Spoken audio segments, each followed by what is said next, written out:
यह परम संत सदगुरु कबीर साहब के शब्द का चौथा पद है, जिसका विवरण इस प्रकार से है कि चौथी न्यामत लकड़ी लाना, बाग बगीचे के पास न जाना, सूखा ओदा छोड़ के बच्चा गट्ठा बांध के लाना। सदगुरु कबीर साहब हम सभी जीवों को उपदेश देते हैं कि हे प्राणी, जिस कल्याण पद को पाने के लिए तुम्हें ये मानव शरीर मिला हुआ है, जो कि इस शरीर में बैठी हुई आत्मा जो चेतन है, सबको चेतते हुए जब सदगुरु के शरण में जाकर जब सदगुरु से जो ज्ञान मिला और ज्ञान के साथ साथ जो जुक्ति मिली, उस जुक्ति के द्वारा हमें उस परमात्मा तक पहुंचा है। मगर वाणी कहती है कि चौथा न्यामत लकड़ी लाना। लकड़ी, इसका तात्पर्य क्या है कि संसार में जितने भी पेड़ पौधे हैं, अनेकों नाम उनके हैं, मगर उन सभी को मिलाकर नाम मात्र एक लकड़ी है। लकड़ी के नाम से ही सभी पेड़ पौधों को कहा जाता है कि लकड़ी है।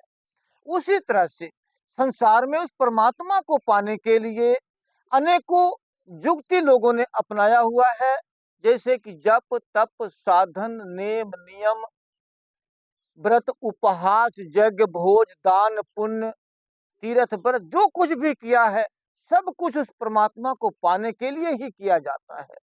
तो अनेकों रास्ता एक परमात्मा को पाने के लिए, जैसे अनेकों लकड़ियां हैं मगर अनेकों पेड़ पौधे हैं जो अनेकों नाम है, मगर कहा जाता है लकड़ी ही। उसी तरह से अनेकों जुक्तियां यहाँ संसार में लोग अपनाते हैं, किसके लिए?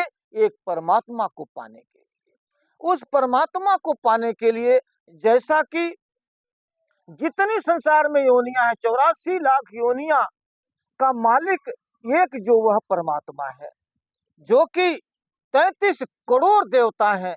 33 करोड़ देवताओं का जो मालिक एक है। कहने के देवताओं के नाम तो सबके अलग अलग हैं, मगर वो मालिक सबका एक है। सभी की पूजा अगर हम करते जाएं और एक उस परमात्मा की पूजा न करें तो वो परमात्मा की पूजा बाकी रह जाएगी। और अगर एक परमात्मा की पूजा कर लें तो 33 करोड़ देवताओं की पूजा सबकी हो जाएगी। इसलिए साहब कहते हैं लकड़ी लाना। लकड़ी का मतलब है कि एक नाम से जो परमात्मा एक है, जो निराकार निर्लेप सदा एक रस रहने वाला, हर जगह जो मौजूद है, जे सतपुरुष कहा, अकाल पुरुष कहा, अगम पुरुष कहा, अकह पुरुष कहा, ऐसे अनेकों नाम से कहा गया जो परमात्मा एक है, जो जन्म मरण से ऊपर है, जन्म मरण में आता ही नहीं, मन माया से ऊपर है, जो सारे संसार की सृष्टि करता, सबको सृजनहार जो परमात्मा है वह एक है। उस एक परमात्मा को पाने के लिए जो भी ज्ञान की युक्ति जो मिलती है, उस ज्ञान में जब हम आ करके अपने आप को जब अमल करते हैं तो उसी परमात्मा को पाने के हम चक्कर में जो सदगुरु हमें जो ज्ञान दिए हैं, जो सच्चा ज्ञान एक है, जो अपनी आत्मा को सूरत के साथ जोड़ने का ही यह एक सच्चा ज्ञान है। वाणी कहती है कि सूखा ओदा छोड़ के बच्चा गट्ठा बांध करके लाना। वाणी का तात्पर्य क्या है? सूखा का मतलब है कि सारा संसार झूठा है। जितने संसार के पदार्थों से हम जो मालिक के जो पाने की जो पूजा पाठ करते हैं, जैसे मंदिर में जाकर पत्थर की पूजा करना, फूल चढ़ाना, जल चढ़ाना, दूध चढ़ाना, अगरबत्ती चढ़ाना, ये सब कुछ झूठे हैं। ये जो है जितने भी हम कर्म कांड करते हैं, ये सारा से संसार झूठा है। उसी तरह से परमात्मा को पाने में सफल नहीं होता। जैसा कि ये जो भी हम कर्म कांड के कार्य करते हैं, ऐसा नहीं कि हमें कोई उसका लाभ नहीं मिलता या उसका कोई फल नहीं मिलता। उनका फल जरूर मिलता है, हम उसका फल का हमारे हक में आता है, हमें उसका सुख मिलता है, मगर वे फल व चाहे वह सुख हमें संसार से बांध कर रखते हैं। इस संसार से निकलने का हमारा कोई चांस नहीं आता।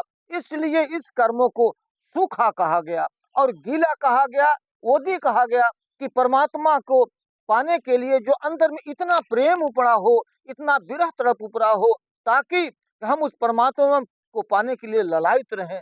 मगर जो हमारा जीवन है, जो हमारा ग्रस्त है, इतना हम ललायित भी ना हो जाएं, इतना हम प्रेमी ना हो जाएं, ताकि हम घर गृहस्थी को छोड़ करके जंगल झाड़ में चले जाएं, नदी नार में चले जाएं, पहाड़ों गुफाओं में चले जाएं, ताकि हमारे जो शाखाएं हैं वो हमारे परिवार का कोई ठिकाना न रह जाए, या कोई हमारे बगैर तड़प रह जाए, या हम वहां जा करके भी हमें कोई सुख शांति न मिले, हमारा वहां भी जाके ख्याल बढ़ता ही रहे। इसलिए यह इतना गीला ना हो जाए, इतना हम परमात्मा में इतना प्रेम न रहित हो जाए, ताकि हम पारिवारिक और ग्रस्त का दोष भी हमारे ऊपर लग जाए। इसलिए हमें एक सम रहना है, जैसे परिवार में है तब भी उतना ही प्यार होना चाहिए, कहीं बाहर है फिर भी हमें उतना ही प्यार होना चाहिए। ये जितना भी माया है, संसार की माया में इतना आसक्त नहीं हो जाना, इतना माया को पाने के इतना लोभ नहीं पैदा कर देना, ताकि हम संसार से ही बंधे रह जाएं। क्यों? गीला में संसार का माया भी आता है, संसार का प्रेम भी आता है, परिवार भी आता है, मगर इतना आसक्त नहीं रहना, ताकि हम आपा में आकर अपने आप को ही भूल जाएं, हम ज्ञान और विवेक को ही भूल जाएं। इसलिए हमें एक सम रहना है, परिवार में रहते हुए भी और बाहर भी रहते हुए एक सम अपने प्यार प्रेम को रख करके उस परमात्मा को पाने की युक्ति करना चाहिए। उस एक मालिक के सुमिरन भजे अपने सूरत को उस शब्द में जोड़ करके अपने आप को अंतःकरण में उस मालिक को बसा लेना चाहिए। अंत समय उस परमात्मा में जाकर समाने के हम लायक बन सके। इसीलिए हम संतों के शरण में जाते हैं, और इसीलिए हमें जीवन में मिला हुआ है कि परमात्मा की खोज करें, परमात्मा में हम समा सकें, पूरे सदगुरु से हम अपना शरण लेकर अपने मानव जीवन को हम सफल बना सकें। यही हमारा एक मानवता है, यही हमारा एक उद्देश्य है। आखिरी कड़ी में साहब ने क्या कहा है, जिसका खुलासा हम अगली वीडियो में करेंगे। जब तक लिए मैं आप सभी से विदा चाहता हूँ। साहेब बंदगी, धन्यवाद।